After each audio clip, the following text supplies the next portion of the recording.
हाँ तो बच्चों देखो, आज की क्लास में अपन क्या करेंगे। अपन ने जब लास्ट क्लास की थी तो अपन ने सामान्य कंप्लीट कर लिया था। फिर मैंने बोला था कि सामान्य को स्टडी करने के साथ साथ विशेष भी स्टडी करते हैं, तो मैंने एक ही पीडीएफ बनाई है इसकी। सामान्य अपन ने दी एंड कर दिया था। तो अपन करेंगे आज अध्याय 7 विशेष निरूपण। ठीक है, तो इसका सिलेबस क्या है? लक्षण एंड क्लासिफिकेशन वही है, परिभाषा, लक्षण, वर्गीकरण, practical study, application with reference to द्रव्य, गुण, कर्म। वो इनके जो टाइप्स होते हैं ना, उसके अनुसार द्रव्य के किस तरीके से करेंगे, गुण में किस तरीके से, कर्म में किस तरीके से, वो टाइप के अनुसार इसके एग्जाम्पल में आप समझ जाते हो। ठीक है, significance of the statement of प्रवृत्ति ऋतु। जो ये एक श्लोक आता है, मतलब ये लिख रखा है यहाँ पे देखो, एक लास्ट में श्लोक आता है, प्रवृत्ति उभय से तू। तो इसका मीनिंग देखो सिलेबस में ही दे रखा है, स्पेसिफिक वर्ड है ये। तो इसको ये पूछते हैं और ये क्वेश्चन मोस्टली रिपीट होता है हर साल, क्योंकि अब बहुत से बच्चे क्या करते हैं कि श्लोक का ही तो लाइन है, कोई नहीं पूछता, याद नहीं आता। जब आप सिलेबस को ध्यान से देखते हो तो इसमें देखो प्रवृत्ति रु उभयस्तु लास्ट में ये वर्ड आता है, तो इसका मीनिंग स्पेसिफिक आया है सिलेबस में। सिग्निफिकेंस ऑफ द स्टेटमेंट मतलब इसका मीनिंग क्या है, और ये क्वेश्चन भी इसी तरीके से आता है कि इसका मीनिंग क्या है। तो ये 3 पॉइंट हैं, कवर कर लेते हैं, छोटे से हैं, सिंपल से हैं, फास्ट हो जाएगा काम और आज ये चैप्टर पूरा हो जाएगा। कल अपना सैटरडे है, कल पदार्थ विज्ञान का जो अगले चैप्टर हैं समवाय और अभाव खत्म हो जाएंगे, दोनों छोटे छोटे चैप्टर हैं। तो मतलब कल अपना पदार्थ विज्ञान प्रथम पेपर कंप्लीट फिनिश, ठीक है, दी एंड हो जाएगा। तो स्टार्ट करते हैं आज की क्लास। तो विशेष निरूपण, परिभाषा क्या है इसकी? वह तत्व जो किसी द्रव्य, गुण, क्रम में ह्रास, ह्रास यानी क्या होता है? कमी। ठीक है, तो वह तत्व जो किसी द्रव्य, गुण, क्रम में ह्रास का कारण हो तथा दो वस्तुओं में पृथकत्व का भाव उत्पन्न करे, वो क्या कहलाता है? विशेष कहलाता है। अर्थात एक वस्तु को संसार की अन्य वस्तुओं से अलग करना। जैसे कि ये लड़का है, ये स्त्री है, ये लड़का है, ये लड़की है, ये पेड़ है, ये छोटा पौधा है, मतलब जो भी डिफरेंस पैदा हो रहा है, जो अलगता का भाव उत्पन्न कर रहा है और कमी को जो करता है वो विशेष है। ठीक है, वह तत्व जो किसी द्रव्य, गुण, क्रम में ह्रास यानी कमी। अब ये कमी वाला जो वर्ड है ना, ह्रास वाला, ये अपने आयुर्वेदा में चिकित्सक के लिए इंपॉर्टेंट है। कि मान लो कोई दोष बढ़ गया, किसी के व्यक्ति के वात दोष बहुत ज़्यादा बढ़ गया, तो कमी करोगे, किसकी सहायता से करोगे? विशेष की सहायता से करोगे। तो कमी में लाना है तो आपको विशेष लेके आना पड़ेगा। तो इसके लक्षण देख लो। हास हेतु विशेष है, आचार्य चरक ने बोला है हास हेतु विशेष है। हास का कारण, ये हंसने वाला हास नहीं है, कमी यहाँ पे लिख दिया मैंने, कमी को परिलक्षित करता है। मतलब जो डिक्रीज, कम को, कोई मात्रा में बढ़े हुए, तो जिस चीज़ की वजह से, जिसकी सहायता से जो चीज़ कम हो रही है वो है विशेष। ठीक है, हास हेतु विशेष, ये श्लोक के जो लाइन है ना, इंपॉर्टेंट है। ठीक है, और एक बात ध्यान रखना, मैं ना बता रहा हूँ आपको, जो कॉपी में जितने भी श्लोक लिखे हैं मैंने नोट्स में, बीच में मैं वैसे तो श्लोक बहुत कम लिखता हूँ, लेकिन जितने भी आए हैं ना, ये आपको याद होने चाहिए। वेरी वेरी इंपॉर्टेंट श्लोक। ठीक है, दूसरा है विशेष तो पृथकत्व। विशेष पृथक मतलब विशेष अलग करने वाला है, असमानता बतलाने वाला है कि ये इससे अलग है, ये इससे असमानता उत्पन्न करता है। ठीक है, जैसे कि असमानता किसी भी तरह की होती है, हाइट पे, लिंग पे। मैं तो एग्जांपल दे रहा हूँ, किसी की हाइट के अनुसार असमानता करते हैं कि ये 6 फुट वाले इधर साइड हो जाओ, 5 फुट वाले इधर साइड हो जाओ, 20 वाले इधर हो जाओ, 5 से 6 के बीच वाले। तो हाइट के अनुसार इन्होंने, लिंग के आधार पर, ठीक है, उम्र के आधार पर किसी भी को एक को आधार बना के अपने डिफरेंस कर दिया, तो वो किसकी वजह से होता है? ये विशेष की वजह से होता है। ठीक है, विशेष तो विपर्य, विशेष विभेदक है, एक दूसरे से भेद का कारण होता है। तो हास हेतु विशेष हो गया, विशेष तो वर्तक तो हो गया, विशेष तो विपर्य मतलब विशेष विभेदक, एक दूसरे से भेद का कारण। जैसे कि मैं हूँ, ठीक है, मानव हूँ, आप भी मानव, आप में और मुझ में जो डिफरेंस है वो कौन बता रहा है? विशेष बता रहा है। ठीक है, तो विभेदक का, जैसे कि मेरा छोटा भाई है, उसमें विभेदक है, हमारी सेम कास्ट है, सेम फैमिली है, ठीक है, एक ही परिवार है, सब कुछ सेम है, लेकिन हम दोनों भाइयों में कुछ डिफरेंस है, विभिन्नता है, तो कौन बताता है? वो विशेष बताता है। ठीक है, तो ये इसके लक्षण है, हास हेतु विशेष है, विशेष तो प्रत्यक, तो विशेष तो विपर्य। आचार्य चरक ने बताए तीनों। और तर्क संग्रह अनुसार क्वेश्चन आता है बाकायदा कि तर्क संग्रह अनुसार विशेष का लक्षण लिखो। अब आप सोचो कि भाई ये तर्क संग्रह कहाँ से आ गया, हमको तो लिखा है नहीं। इसलिए तर्क संग्रह अनुसार विशेष वह है जो नित्य द्रव्यों में रहते हुए दूसरों को व्यावर्थ, डिफ्रेंशिएट, करें तब उनकी एक दूसरे से भिन्नता बताएं। ये एक विशेष वर्ड बोला है, डिफ्रेंशिएट मतलब व्यावर्त। कभी एबेसेदा आ जाएगा पीजी में, कभी ये वर्ड देखना चाहता है आचार्य, मतलब जो एग्जामिनर है, अगर इसका नाम आए ना तर्क संग्रह के अनुसार, तो व्यावर्त शब्द देखना चाहता है कि इसको लिखे बच्चा। ये एक स्पेसिफिक वर्ड है। जैसे मेरा कल वाइवा हुआ था चरक संहिता का, तो मुझसे उपद्रव पूछे थे, कॉम्प्लिकेशन पूछे थे, किसके? वात शोणित के। आप पढ़ोगे थर्ड ईयर में वात शोणित है ना, या रक्तवात। तो उसका एक उपद्रव होता है, एक विशेष वर्ड, कि जिससे वो आचार्य ने स्पेसिफिक ध्यान दिया कि भाई ये एक विशेष वर्ड है, इससे जो आंसर मतलब सारा आंसर ठीक हो जाएगा। तो वो विशेष वर्ड पूछा था। इसी तरीके से यहाँ पे विशेष वर्ड है व्यावर्त। डिफ्रेंशिएट करे तथा उनकी एक दूसरे से भिन्नता बताए। तो ये हो गया तर्क संग्रह के अनुसार। विशेष स्वयं नित्य है तथा नित्य द्रव नौ कारण द्रव में ही रहता है। अब मेरी बात सुनो, ये नित्य बोला है विशेष को। जितने भी भाव पदार्थ हैं नित्य बोले हैं। बहुत से नित्य थे, बहुत से नहीं थे, लेकिन बहुत सी जगह नित्य थे, बहुत सी जगह नहीं थे। लेकिन यहाँ पे बोला कि विशेष स्वयं नित्य है तथा नित्य द्रव नौ कारण द्रव में ही रहता है। नौ कारण द्रव कौन कौन से हैं? पंच महाभूतक, मन, दिशा, मन और आत्मा, हो गए ना 9। तो इन्हीं में ही रहता है। ये कहने का मतलब ये है। अब ये आचार्य की लाइन है, ये आपको याद रखनी है, ठीक है, कि विशेष स्वयं नित्य तथा नित्य द्रव नौ कारण द्रव में ही रहता है। इन कारण द्रवों की वजह से, इन कारण पदार्थों महाभूतों की वजह से, मन, दिशा, काल, किसी की वजह से भी ये विभिन्नता को बताता है, ठीक है, डिफ्रेंशिएट करता है, अलग करता है। तो ये नित्य है क्योंकि इनके साथ जुड़ा हुआ है, इसलिए इसको नित्य बोला गया है। ये बात यहाँ पे इसको ऐसे समझ सकते हो। और यहाँ पे एक लाइन लिखी है 5वें में, इसे परम व्यावार तक, देखो यहाँ है व्यावर्त और यहाँ पे एक परम व्यावार तक है एब्सोल्यूट डिफरेंशिएटा। मतलब अगर किसी चीज़ को अलग समझनी है कि एक्चुअली में ये अलग है, इससे ये अलग है, अगर ऐसा ज्ञान हो रहा है आपको, जैसे कि आपके हाथ में एक पेन है और एक फ़ोन है, ये पेन है, ये फ़ोन है, ये दोनों का अलग से 100% श्योर हो आप कि ये तो ये पेन है, ये फ़ोन है, ये अलग करता है। तो ये किसकी वजह से? विशेष की वजह से। जो ये ज्ञान है मतलब एब्सोल्यूटली डिफरेंट, मतलब एक तरीके से कि पर्सन दोनों बिल्कुल अलग हैं, आप 100% श्योर हो इस चीज़ पे, तो वो है परम व्यावर्तक कहा जाता है। किसको? विशेष को। तो ये ज्ञान किसकी सहायता से होता है? विशेष की सहायता से। तो ये इसके 5 लक्षण थे। परिभाषा हो गई। क्वेश्चन आएगा कि विशेष के लक्षण लिखो, तो ये आपको लिखना है। परिभाषा के भी क्वेश्चन आए तो ये परिभाषा लिखने के बाद में भी ये क्वेश्चन, ये लक्षण आपको लिख देने हैं, क्योंकि कभी कभी इस परिभाषा से संतुष्ट नहीं होता आचार्य, इनको देखना चाहता है वो, हास हेतु विशेष है, विशेष तु प्रत्यक्त, विशेष तु विपर्य, तो इनको देखना चाहता है परिभाषा के अंदर भी। तो आपको ये भी मेंशन करने होते हैं, ठीक है। हाँ सर, समझ में नहीं आया कमी कैसे करता है सर। ये ये डिफरेंशिएट करता है, ये तो समझ में आ गया सर। कमी कैसे करता है ये समझ में नहीं आया। कमी अभी बताऊंगा मैं। एग्जांपल, अभी एग्जांपल नहीं देना मैंने, एग्जांपल आएंगे लक्षणों में, एग्जांपल आ जाएंगे। जैसे कि अभी 2 मिनट रुकना, बस आ जाएगा क्लियर। कोई बात नहीं, तुम्हारा डाउट है नहीं आएगा तो मुझसे मैं पूछ लूँगा तेरे से। देखो भेद देखो, द्रव्य विशेष, गुण विशेष, कर्म विशेष। अब ये कमी कैसे पैदा करेगा इसमें देख लेना एग्जाम्पल में। तो यहाँ पे सिलेबस का जो पॉइंट था ना कि प्रैक्टिकल स्टडी, अब प्रैक्टिकल स्टडी तो आयुर्वेदा में यूज होती है क्योंकि अपन चिकित्सक बन रहे हैं, अपन को तो रोगी ठीक करने हैं। तो मैंने एक बात बताई थी यहाँ पे आहास, कि भाई ये अपने आयुर्वेदा चिकित्सा के लिए इम्पोर्टेंट है। तो कमी कैसे करेगा? पहला है द्रव्य विशेष, गुण विशेष, कर्म विशेष। 3 विशेष होते हैं, द्रव्य विशेष, गुण विशेष, कर्म विशेष। सामान्य भी 3 ही थे, द्रव्य, गुण, कर्म, और विशेष भी 3 ही है, द्रव्य, गुण, कर्म।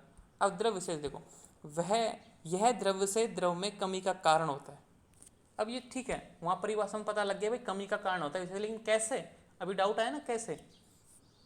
बढ़े हुए भाव को किसी द्रव्य प्रयोग द्वारा कम करना, कि भाई कोई चीज़ शरीर में बढ़ी हुई है तो उसको कम करोगे तो विशेष की सहायता से करोगे।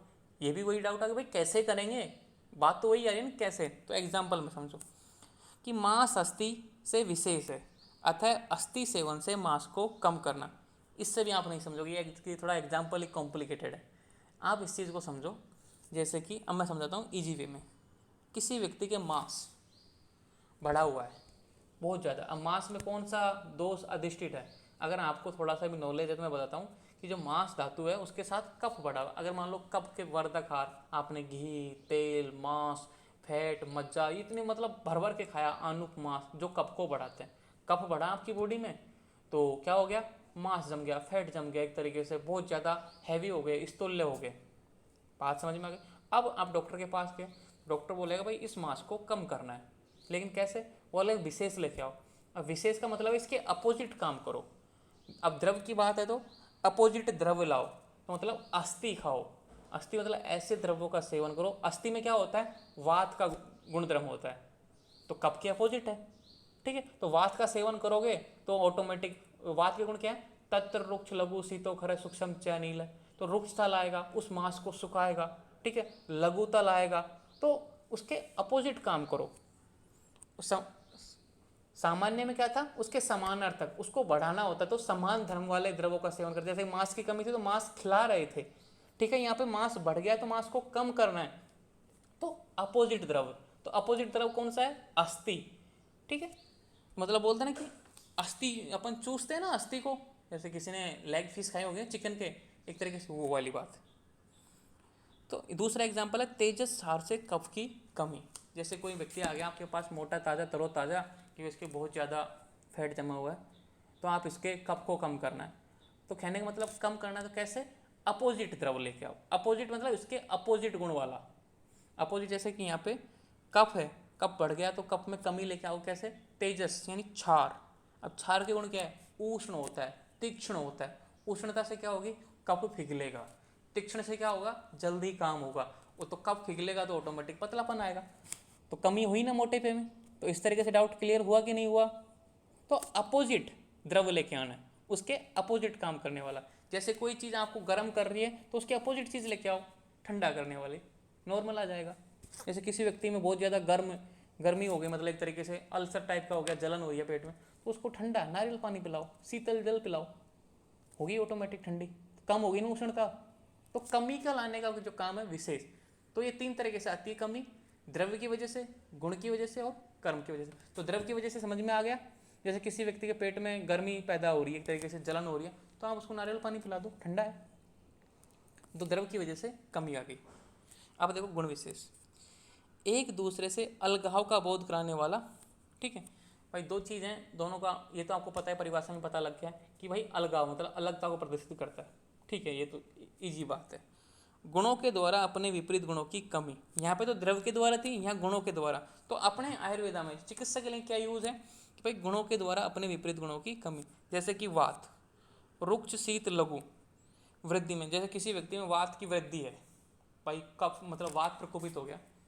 क्या हो गया? वात प्रकोपित मतलब बहुत ज़्यादा मात्रा में बढ़ गया। आपके पास आया, आपने देखा कि यार आपके तो वात प्रकोपित है, आपने कुछ वेग फेग धारण किए होंगे, जैसे मल मूत्र का वेग धारण कर लिया, किसी मीटिंग में फंस गए, ठीक है, फ्रेश होने नहीं जा पाए किसी भी कारणवश से, मल का वेग रोक लिया, मूत्र का वेग रोक लिया, तो वात प्रकोपित हो गई, वात बढ़ गई शरीर में, आपके कॉम्प्लिकेशन हो गए, आपको गैस बनने लग गई।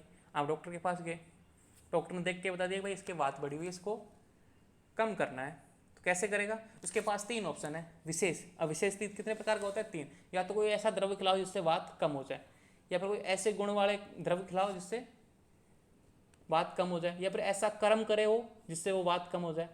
तो द्रव का एग्जाम्पल देख सकें, यहाँ पे गुण वाला देख लेते हैं।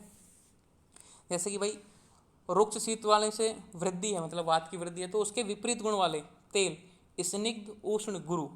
तो रुक्ष का विपरीत क्या है? स्निग्ध। शीत का विपरीत क्या है? उष्ण। और लघु का विपरीत क्या है? गुरु। मतलब तेल का सेवन कराओ, तेल को प्रयोग से वात को कम करता है। सिंपल सी बात है, वात कम हो जाएगी। तो ये हो गए गुण।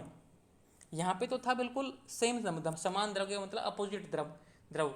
यहाँ पे उसके गुण, गुणों की बात, गुणों के अनुसार अलग द्रव। ठीक है, तो गुण विशेष के अनुसार कम हो गया। अब देखो कर्म विशेष, किसी कर्म द्वारा विपरीत क्रम का हास। कि भाई किसी चीज़ में कोई चीज़ की बढ़ी हुई है तो कर्म करो, मतलब कोई ऐसा एक्शन करो जिसमें कम हो जाए। उसकी जो चीज़ थी ना, जैसे अपन एक्सरसाइज करते हैं, क्यों करते हैं? अपने शरीर का संतुलन बनाए रखने के लिए, फैट को कम करने के लिए। कम जब बढ़ा विशेष गया तो ये कर्म वाला। ठीक है, तो ये कर्म वाला विशेष में किसी कर्म द्वारा विपरीत कर्म का हास। निष्क्रियता से कफ बढ़ता है। अगर आप पड़े रहोगे, आलसी बने रहोगे तो कफ बढ़ जाएगा। तो चलने से कफ कम होता है। तो अगर आपके कफ बढ़ा हुआ है तो आप चलो, रनिंग करो, दौड़ लगाओ, तो इसके विपरीत कर्म करो जिससे कि आपका कफ कम हो। और तो विपरीत क्रम से विपरीत प्रभाव। तो कहने का मतलब ये कि आप दौड़ लगाओगे, चलोगे, तो सिंपल सी बात है कप डाउन हो जाएगा। तो कैसे भी करके तीन चीज़ें कम करने की, गुण से, द्रव्य से और कर्म से। अब समझ में आएगा कैसे कम होगा? किसका डाउट था? यस सर, आ गया सर। ओके, तो ये हो गए इसके भेद। अब देखो इसके जो 7 धर्म हैं, सामान्य और विशेष में 7 धर्म है। मैंने बताया था कि सामान्य और विशेष को साथ में बढ़ते हैं। क्यों पढ़ते हैं? कि सामान्य बढ़ाता है, विशेष कम करता है, इसलिए साथ में बढ़ते हैं। तो सामान्य तो अपन ने पहले कर लिया था, तो विशेष अब कर रहे हैं। तो इनमें समानता क्या है दोनों में? सामान्य और विशेष दोनों नित्य हैं। ठीक है भाई, द्रव्यों के साथ साथ रहते हैं, कारण द्रव्यों के साथ रहते हैं, इसलिए नित्य हैं। दोनों भाव पदार्थ हैं। सिंपल सी बात है कि अपन ने पता था कि भाव पदार्थ दो प्रकार के होते हैं, भाव और अभाव। भाव में 6 थे, द्रव्य गुण कर्म सामान्य विशेष समवाय। तो सामान्य विशेष द्रव्य में वो भाव में आते हैं ना, तो क्लियर है। दोनों का संबंध द्रव्य गुण और कर्म से होता है। वहाँ भी अपन ने 3 भेद किए थे, द्रव्य गुण कर्म, यहाँ भी 3 भेद हैं, द्रव्य गुण कर्म। ठीक है, तो संबंध है। दोनों बुद्धिगम है, दोनों को जाना जाता है, दोनों को समझा जाता है। ठीक है, तो बुद्धिगम है, ठीक है बात है। तो ये हुई समानता, सिमिलरिटी। अब क्या है, समानता आ गई तो यहाँ पे कुछ ना कुछ तो डिसिमिलरिटी तो रहेंगी। सामान्य और विशेष में, वैध धर्म में। ठीक है, तो सामान्य और विशेष में क्या अंतर है कि ये जाति का बोध कराता है, ये व्यक्ति विशेष का बोध कराता है। कैसे? वहाँ अपन ने बात किया था कि पूरी मानव जाति, पेड़ पौधे सबको एक साथ सम्मिलित कर दिया। मतलब एक स्पीसीज की बात करते, कोई विशेष कंडीशन की बात नहीं कर रहा कि ये मोटा है, ये छोटा है, ये बड़ा, नहीं। उसने बोला कि मानव, तो सारे मानव आ गए। तो ये जाति की बात करता है सामान्य, क्योंकि ये यूनिटी को, एकत्वता को प्रदर्शित करता है। और ये क्या करता था? डिफ्रेंशिएटी, अलग तो मतलब भिन्न। तो ये क्या करता है? व्यक्ति विशेष, कि मेरे में ये गुण है, मैं अच्छा बोलता हूँ, मैं बुरा व्यक्ति हूँ, सामने वाले से चाहूँ। तो मतलब व्यक्ति खुद एक के लिए, मतलब ग्रुप तो बनने ही नहीं देता। कहने का मतलब ये अब ग्रुप कैसे बनेगा? सिमिलरिटी होगी तभी तो ग्रुप बनेगा, लेकिन ये तो सिमिलरिटी तो दिखाते ही नहीं, ये तो हमेशा अलग करता है। तो ये व्यक्ति विशेष की बात करता है। ये एकत्व का बोधक है, ये पृथकत्व का बोधक है। मैंने बताया था कि ये एकता उत्पन्न करता है, ग्रुप बनाता है, मतलब एक जाति बनाता है, कम्युनिटी बनाता है। कि एकत्व, मेरे में ये गुण है, मैं किसी से नहीं मिलता, मैं अलग हूँ, तो अलग है, ये विशेष की वजह से। ये वृद्धि का कारण है, ये ह्रास का कारण है, मतलब ये ग्रोथ करवाता है, ये ह्रास का कारण है, ये अपन समझ गए। और अपना ये जो गुण है ना, वृद्धि का कारण और ह्रास का कारण, मेडिकल में ये यूज़ होता है। पेशेंट आएगा तो अपन इसी के हिसाब से इलाज करते हैं। ठीक है, अनेक वृत्ति युक्त अनेकों में पाया जाता है, यह एक में पाया जाता है, एक वृत्ति वाला। अब मैंने बताया था उस समय कि यह अनेक वृत्ति युक्त, कैसे? कि सभी मनुष्यों में पाया जाता है, कि प्रत्येक मनुष्य में, जैसे संसार में 7 अरब मनुष्य हैं, सब में एक गुण पाया जाएगा, मानवता वाला। वो किसकी वजह से? सामान्य की वजह से। चाहे वो किसी भी देश हो, किसी भी कोने में हो, लेकिन उसमें मानवता पाई जाएगी। तो ये अनेक वृत्ति मतलब एक टाइम पे बहुत सारे मनुष्यों में पाई जाती है। ठीक है, तो ये अनेक वृत्ति अनेकों में पाया जाता है, और ये एक में पाया जाता है। एक विशेष, जैसे कि मेरे में कोई गुण है स्पेसिफिक, वो मेरे में ही पाया जाएगा। जैसे कि मैं आपको पढ़ा रहा हूँ, तो आप में से मुझे कोई नहीं पढ़ा सकता। फ्यूचर में पढ़ा सकते हो, ठीक है, प्रोफेसर बन जाए, वो बात अलग है। तो ये एक वृत्ति मतलब एक स्पेसिफिक व्यक्ति की बात करता है, ये ग्रुप की बात करता है। अंतर्भावित मतलब समाहित करने वाला है, समाहित मतलब सभी को एक साथ इकट्ठा करने वाला, सभी को जोड़ने वाला। और ये क्या करता है? बहिष्कार, अलग करने वाला। दोनों में डिफरेंस है, दोनों मतलब एक तरीके से क्या बोलते हैं कि विपरीत है, एक तरीके से अपोजिट है ये मोस्टली टाइम पे। तो ये हो सर, ये वाला पॉइंट एक बार फिर बता दीजिए, यह एकत्व का बोधक है और यह पृथकत्व का बोधक है।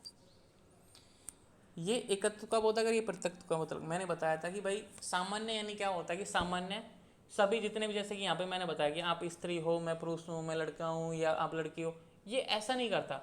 एक गुण बताया मानवता, ठीक है, आ गए सारे मानव आ गए, इसमें स्त्री भी आ गया, बच्चे भी आ गए, बड़े भी आ गए, बालक भी आ गए, सारी चीज़ों को इसने समाहित कर दिया। तो ये एकत्व का बोधक है। कहने का मतलब सभी को एक मानता है। ठीक है, ये प्रत्यक्ष का बोधक है। यहाँ पे इसने इसकी 1000 कैटेगरी बना दी प्रत्येक व्यक्ति के अनुसार। ये स्त्री है, ये अलग है, ये वृद्ध व्यक्ति है, ये अलग है, ये वृद्ध महिला, ये अलग है, ये पुरुष अलग है, ये महिला अलग है। किसी भी तरीके से अलग कर दिया, सबको एक जगह आने ही नहीं दिया। तो ये अलगाव, पृथकत्व का बोधक है, मतलब अलग अलग का। ठीक है, अलग अलग बोधक यानी जानकारी देता है। ठीक है, तो ये सबकी इंडिविजुअली मतलब यस सर। व्यक्ति आ गया ना, तो इंडिविजुअली जानकारी देता है। अब इसके देखो सर, फोर्थ पॉइंट एक बार समझा दीजिए। फोर्थ पॉइंट, अच्छा ये रह गया, यह एक एवं अभिन्न और ये असंख्य, ये रह गया था। ठीक है, मैंने उसको बताया नहीं। एक एवं अभिन्न का मीनिंग है कि सामान्य एक है। कैसे? एक है तभी तो समानता लेके आ रहा है, अलग अलग होता तो समानता कैसे होती? कि मानवता, एक ही एग्जाम्पल है, मानवता, घड़त्व, घड़े का एग्जाम्पल मत दो, समझोगे नहीं, इसलिए मैं मानवता का एग्जाम्पल देता हूँ कि इसने सभी को एक माना, तो ये एक है कि सामान्य एक है तभी तो सभी को इसने एक माना। अगर सामान्य भी 10-15 होते तो अलग अलग ग्रुप नहीं बन जाते सामान्य के। तो ये एक है एवं अभिन्न है, मतलब इसका विभाजन संभव नहीं है, ठीक है। और यहाँ देखो असंख्य, क्योंकि ये इंडिविजुअली बात करता है। अब इस संसार में कितने सारे व्यक्ति हैं, कितने सारे पेड़ पौधे हैं, कितने सारे जीव जंतु हैं, सब में कुछ ना कुछ तो डिफरेंस तो पाई जाती है। किसी के नाक लंबी है, किसी के बाल छोटे हैं, किसी के क्या मतलब कुछ ना कुछ तो बोलते हैं ना कि भाई जो क्लोन होते हैं ना, एक तरीके से जुड़वा होते हैं, उनमें भी कहीं ना कहीं तो डिफरेंस पाया ही जाता है।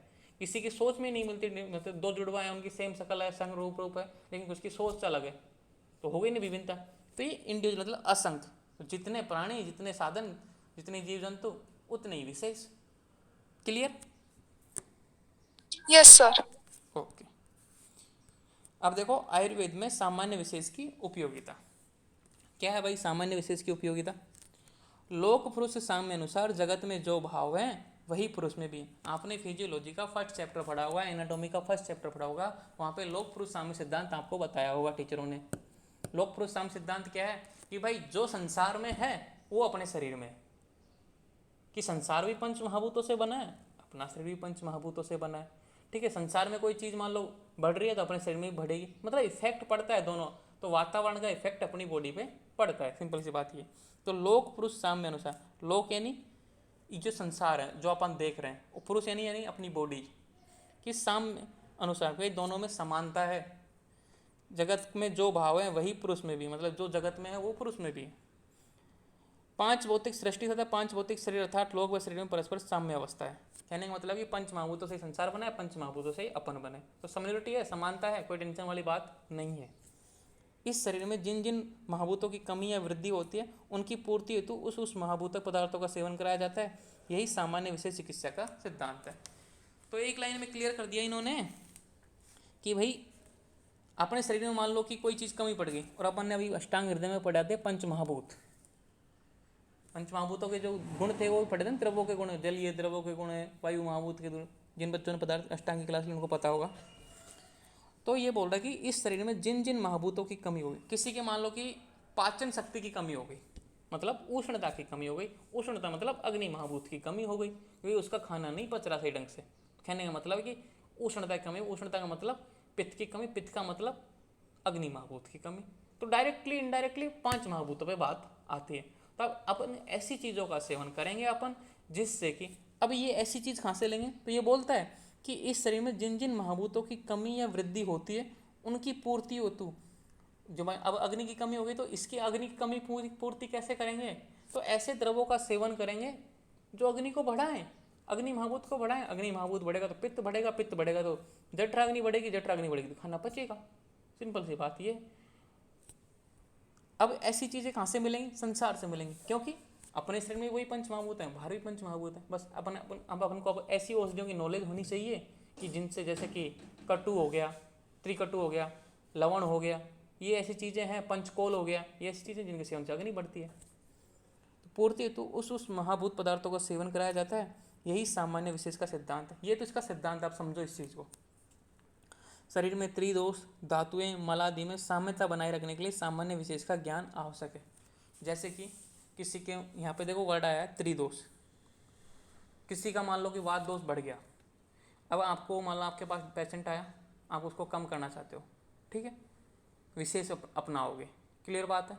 अब विशेष कितना अपनाना है, किस तरीके से अपनाना है, चाहे द्रव वाला अपनाओगे, गुण वाला अपनाओगे, कर्म वाला अपनाओगे, या तीनों एक साथ अपनाओगे, या 2 वाला कंपोजिशन अपनाओगे, ये आपकी डॉक्टरी डिसाइड करेगा। ये आपने जो 5 साल में सीखते हो उसके अनुसार डिसाइड करोगे आप बोलते हैं ना कि आप औषधि तो लो ही, साथ में ये कर्म भी करो, तो आपने 2 तरीके से बता दिया, गुण वाला भी बता दिया और कर्म वाला भी बता दिया।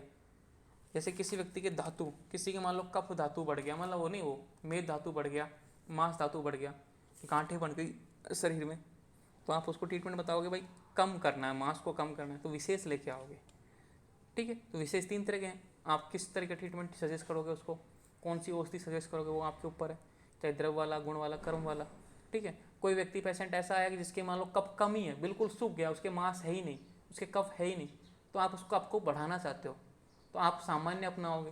तो सामान्य किस तरीके से अपनाओगे, वही है द्रव्य गुण क्रम, तीनों तरीके से अपनाओगे। उनमें से कौन सी एक चीज़ आपको जो सूटेबल लगे वो अपनाओगे। अब ये चीज़ें सब आपको चिकित्सा में सीखनी है। सेकंड ईयर में मेडिसिन के नाम सीखोगे, थर्ड ईयर में उनको अप्लाई करना सीखोगे, फोर्थ ईयर में आप डॉक्टर बनोगे। ठीक है, तो ये सिस्टमेटिक तरीके से एक बेस है, सिद्धांत एक ही रहेगा, सामान्य और विशेष पूरी लाइफ में। ठीक है, कहने का मतलब ये है कि शरीर में त्रिदोष, धातु, मल आदि जितनी भी चीज़ें हैं, त्रिदोष अपने शरीर को धारण करते हैं। स्तंभ है ये, वात पित्त कफ स्तंभ अपने शरीर के, स्तंभ बोलते हैं इनको। और त्रिस्तंभ कौन से हैं, आहार निद्रा ब्रह्मचर्य। ठीक है, धातुएं कितनी है, 7, रस रक्त मांस में अस्थि मज्जा शुक्र। मल कितने हैं, 4।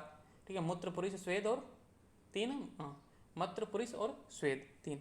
तो मलादि में सामान्यता, इनमें साम्य अवस्था कि भाई ना ये ज़्यादा हो ना कम हो, अगर ज़्यादा हो गया तो क्या करना है, कम करना है इनको विशेष की सहायता से, अगर कम हो गए तो सामान्य की सहायता से इसको बढ़ाना है।